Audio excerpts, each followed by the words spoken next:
Today I'm speaking with Freight Train. Would you like to introduce yourself? Yeah, my name is Freight Train. I play for the Texecutioners here in Austin, Texas Roller Girls. Yeah. Nice. Thank you for being on the show. So, can you tell me when you fell head over skates for roller derby? Yeah, so back in 2011 when I joined, I think I fell for roller derby back in my very first game that I ever played with the rec league because I was just jamming and doing stuff. But yeah, sometime in 2011 is when that happened. Rec league game, one of my first games.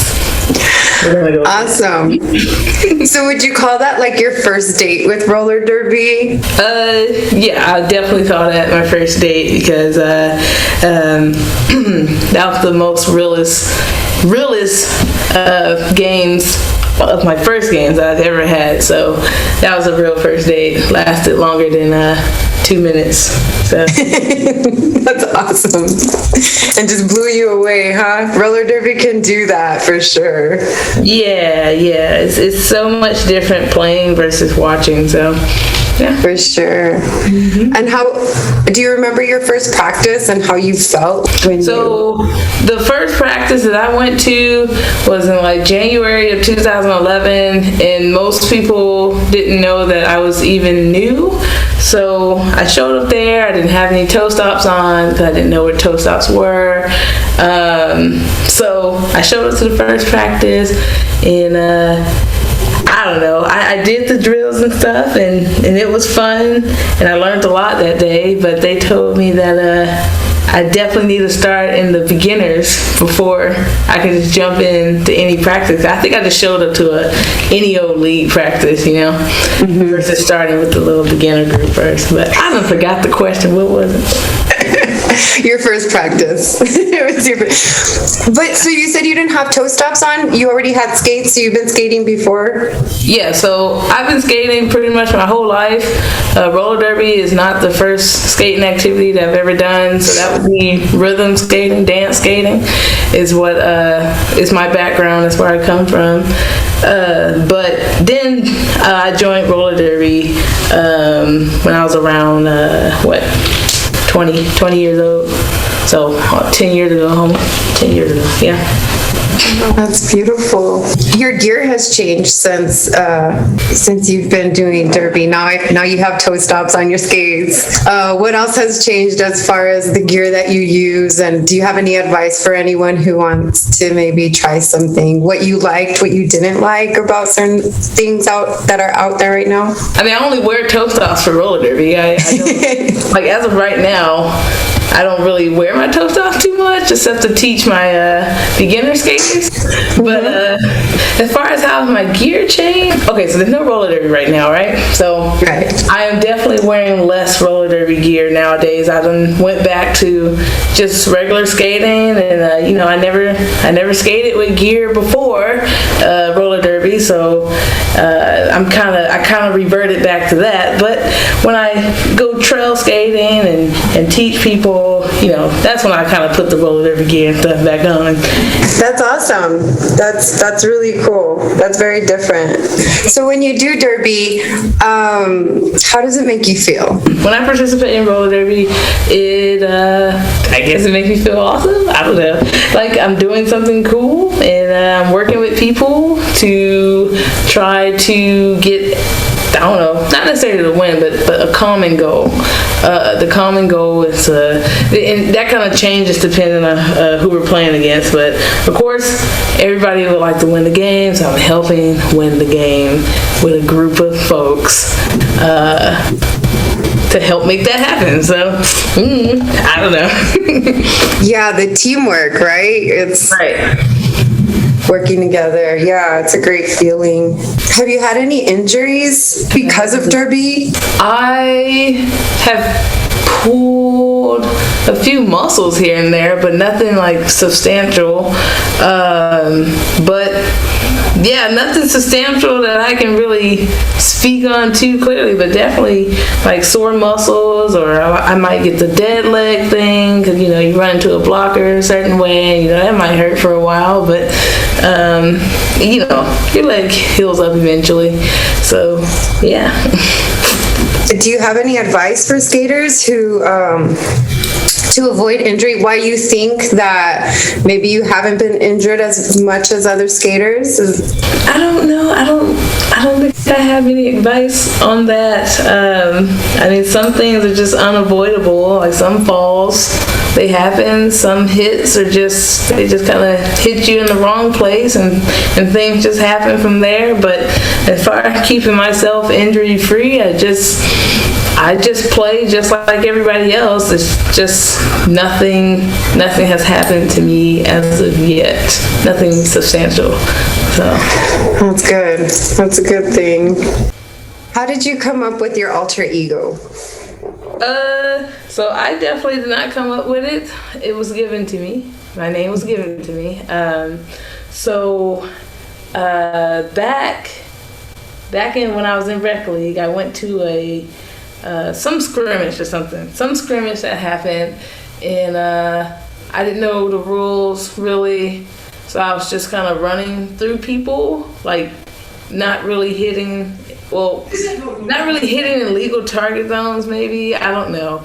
Basically, I was just running through people, and one of the skaters, her name was Becky Booty, she said, if you don't have a name yet, we're just going to call you Freight Train. So that's where the name Freight Train came from her. So I just took that one and I ran with it.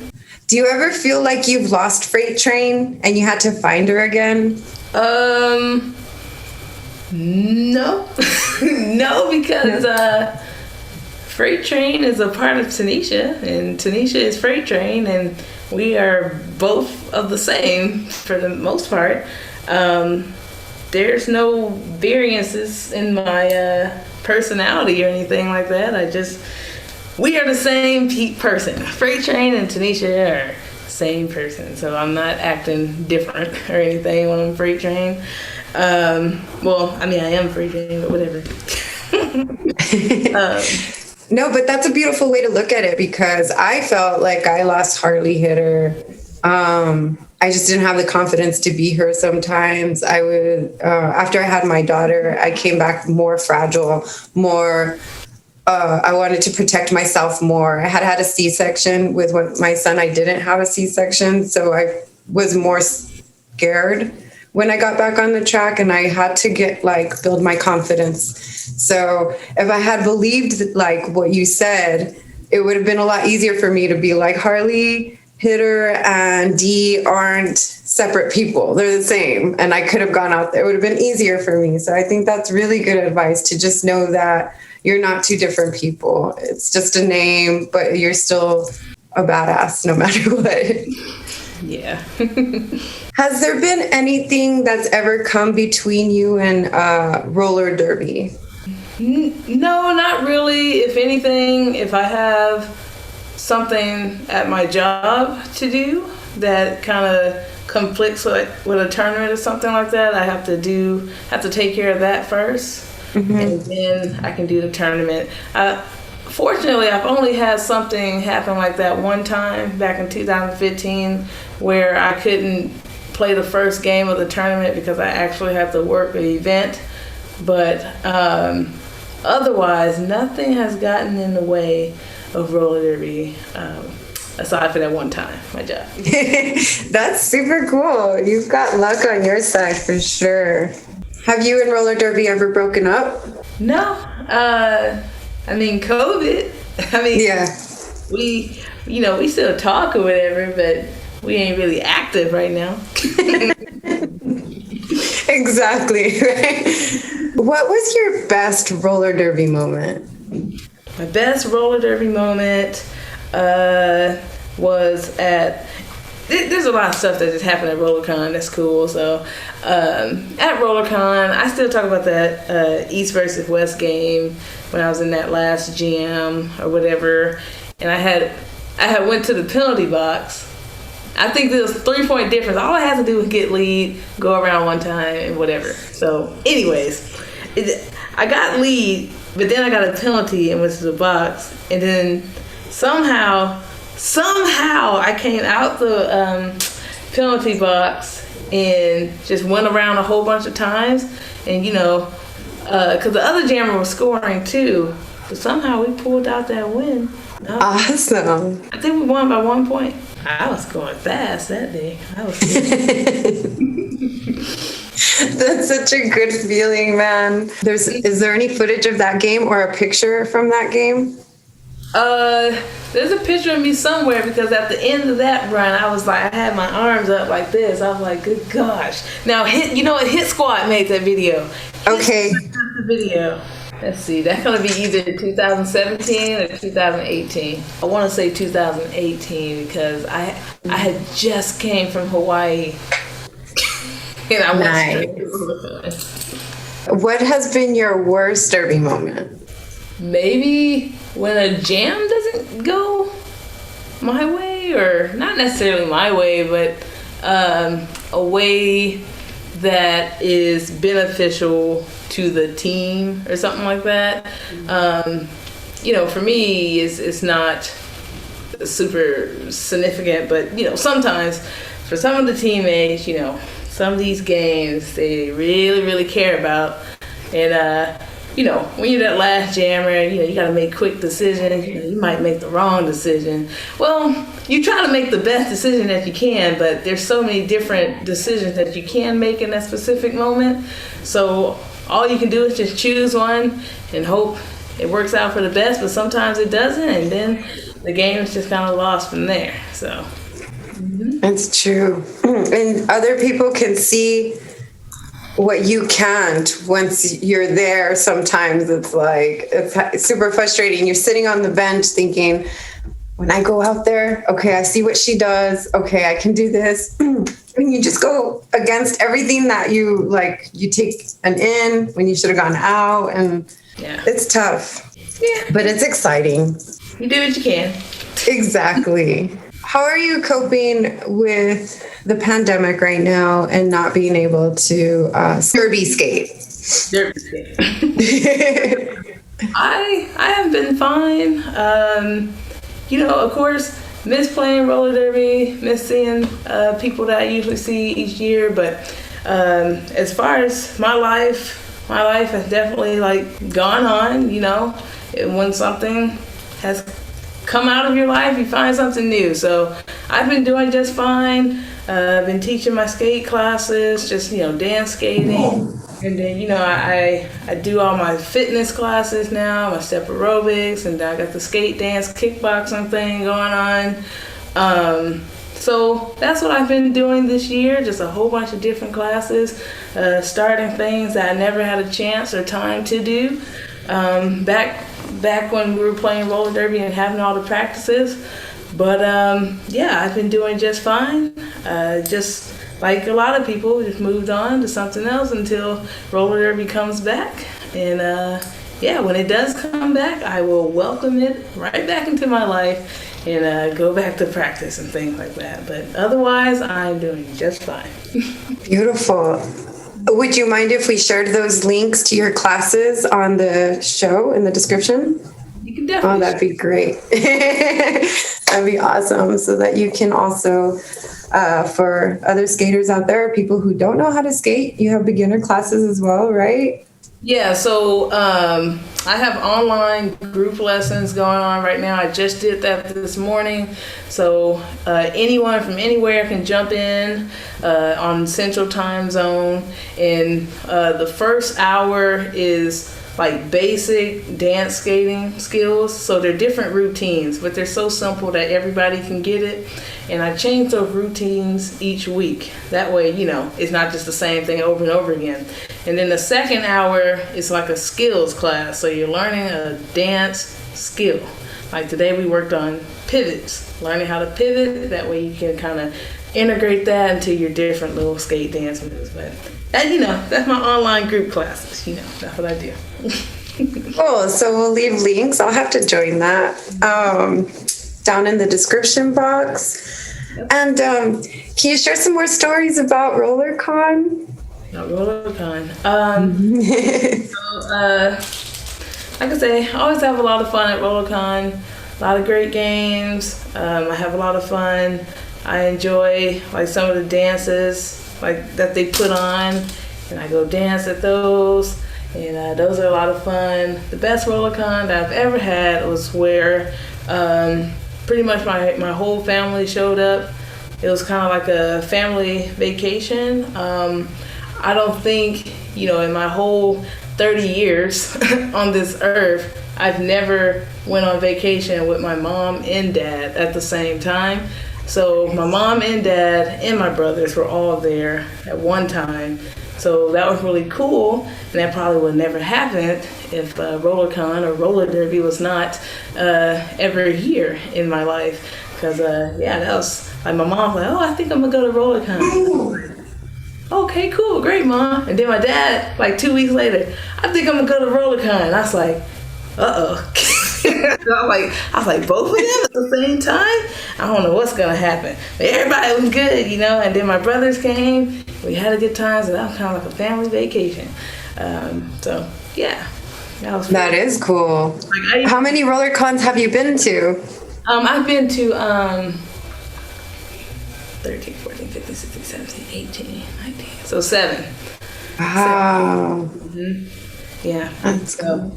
I got that photo from Rollercon with everybody in the picture. My mom and dad. I don't see my mom and dad in pictures together very much, so I got that framed up on my wall. So it was awesome. I'd love to share that picture. It's not here, but it's in my other room. But have you done running of the bulls? Running of the bulls, I've been hearing about that ever since I joined in 2011. Still haven't made it out there. Now it was on my list.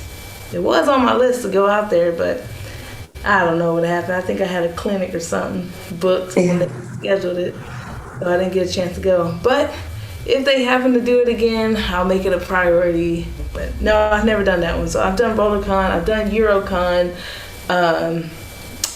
I did Summer Affair, Summer Crush. I went to another event in California. I don't know why I can't think of it right now. And then I did something in Michigan. I did a lot of things. There's a lot of great Rollercon-ish type of tournaments that leagues put on that I enjoy going to and visiting. Because it's just a lot of fun. It's fun.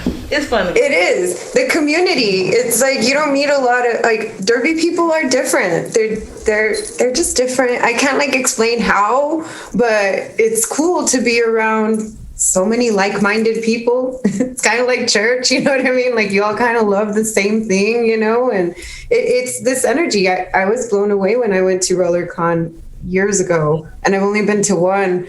But I felt like I found my people. I was in a world where I just feel maybe very different from a lot of people. I felt more accepted with roller derby. I could be myself. I could be aggressive, and it's okay. It's just a community, and people find their community in different things. And roller derby is definitely one where you can find yourself if it's your thing. Yeah, there's a lot of cool people out there in roller derby. There are. It's really cool because there's people from all over the world too, and even if you don't speak their language, they understand the language of roller derby. Exactly. Play. And they don't speak English. I don't speak their language, but we know how to play the game roller derby, and it's fine. And it's something that can be shared. Yes. Are there any words of encouragement that you have for people who might be struggling with the fact that they're not able to skate right now? So I say, don't lose too much touch with your skates. You want to put your skates on every once in a while. I know some people haven't touched their skates in about a year, but I just want to encourage people to put their skates on and just get reacclimated with the skates, okay? And another thing is, you always want to put try to put a positive spin on negative situations. No one wanted COVID to happen or anyone to get sick or anything like that. But, like I say, during this time, I kind of took this opportunity to explore other things that I'm interested in. And I hope other people are exploring that too. So say if you didn't have enough time to spend time with your family or go back to school or try to change your career or save some money or something like that, now is a good time to try to start those initiatives that you kind of put on the back burner because you did have so many practices and things going on or league duties and things like that. None of that is in existence. Well, for some leagues, none of that is in existence. So it's a good time to try to, start those new initiatives that you want to do. All right. It's really refreshing to hear what you have to say, because I haven't heard a lot of that. I haven't heard a lot of use this time to do the things that you haven't been able to do because Derby's coming back and then you're not going to have this time anymore. As far as some more advice, I think it'll be go watch some film. Okay, if it doesn't make you upset too much, go watch some roller derby footage, and that kind of keeps your mind still active in the world of roller derby, even though you can't play. It keeps your mind active and engaged. I think at some point, some people don't forget the rules, and myself included. So I have a hard time with the rules. I do need to watch some more derby. But I do enjoy watching it, and I have been getting excited for it. I think for me, I hadn't gotten the chance to miss roller derby for a while. And I also like to spin a lot of plates. And so for the first time in a long time, I really miss it. I'm excited to come back when it does come back, which I haven't felt that in a really long time. I kind of took it for granted, I want to say. It was just always going to be there. Yeah. So I'm super excited. And I haven't felt I've always loved it, but like I said, it was just always kind of there. And now I'm I really want to come back strong. I really want to work on my footwork. I really want to have my endurance. So exactly what you said, don't become a stranger to your skates. Because... Yeah, and I think in a few months or so, and I could be totally wrong on my prediction, like I was. Roller derby is going to come back at some point. Some of the friends that you knew back then, they might not come back. But if you're still interested in roller derby, I think now is a good time to start getting yourself ready, whether it's, mentally or physically, just getting yourself ready to come back to roller derby, versus kind of depending on practice to get you back in shape. Right. Getting yourself back in derby shape, whatever that might mean to you. Because I know for myself, I do not want to start over where I was because it was just too hard to get to the endurance and things that I do now or that y'all see me do. It was very, very hard to get to the level that I am right now. But I wouldn't even say right now what I was pre-COVID. Right now, we're all starting over, but I don't want to start over so far where I was back in 2011. Right. I'm still trying to keep myself, I'm still skating, but I skate anyway. Okay, that's not a problem for me. I skate every day. Okay, so that's not a problem for me. But the cardio, keeping my endurance up and things like that, that's always been a thing. But I like working out and I try my best to keep my endurance and stuff up. But it's still different than roller derby endurance. Roller derby endurance, you got to push against people, and people are hitting you. You got to hit back. I haven't really felt any of that stuff in a while. When I'm walking around or running on the treadmill, nobody's hitting me while I'm on the treadmill, So, you do the best that you can, but we don't know how I fell off at this point. Right. I find myself like wrestling with my son and it winding me, or me and my daughter will hip check each other, you know. My dog, like she'll jump on me. Like I find myself body blocking her a lot because she's kind of, my dog's not a year yet, but she's a big dog. So when she jumps up, she's my size. And I miss it. You know what I mean? I really do miss blocking. I miss jamming. But yeah, there's nothing like that. Even if I trail skate, which we try to do. I think the most I've done is 20 miles. But there's something going on here where I think 50 is going to be the max that we're going to do. So I'm super excited for that. And I have like a goal now. So that's really cool. But even then, I could skate all day. Like I can skate all day. It's just when somebody's hitting you and you're skating, that's when things get hard. It's when you fall and you have to get back up and keep going. That's the endurance I feel like you're talking about. You know, it's just like not even boxers are like also trying to like lap people while they're getting knocked out or while they're taking, you know, these hits. You know, I do the best that I can, but you know, I need my teammates. Yes. To do the rest of it. Yes. Yeah, it's true. It's not a one-man show. It's definitely not. Is there anything that you would like to add? I like knew you were going to say that. Keep your head up, you know, and enjoy what you have going on right now until roller derby comes back. But I feel like it's coming back, like very soon. Yeah. It's just going to be a little bit different. I don't know if we'll jump into like international play or anything yet. That might not be 2022. That's gonna be my prediction for right now. I could be wrong on that too. But you know, it'll be a little bit different, but hopefully still enjoyable, the way that you used to enjoy it. We'll take it. We've come so far. I'm sure Derby will survive this, you know. Well, thank you for your answers and for your positivity and your encouragement. Really appreciate you. You're welcome. It's great being on the show. Thank you for inviting me. Absolutely.